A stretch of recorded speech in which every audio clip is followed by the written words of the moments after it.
अंबादास दानवेंच्या घरी थेट ही दृश्य आहे। अंबादास दानवेंच्या घरी सुद्धा बाप्पा विराजमान झाले आहेत आणि त्यांची आरती सध्या सुरू आहे।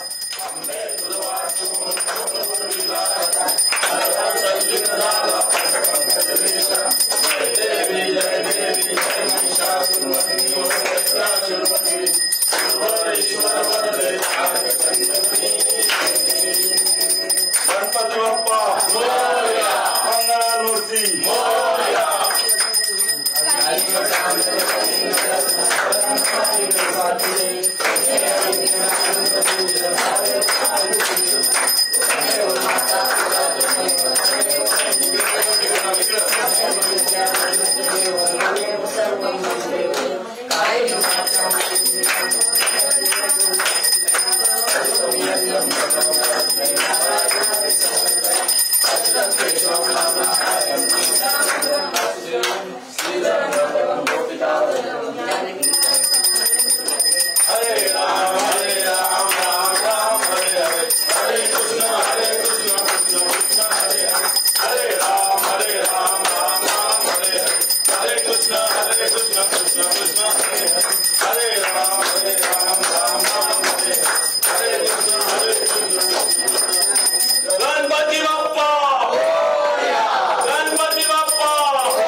संभाजीनगरची दृश्य आपण पाहतोय। संभाजीनगरमध्ये विरोधी पक्षनेते अंबादास दानवेंच्या घरी बाप्पा विराजमान झाले।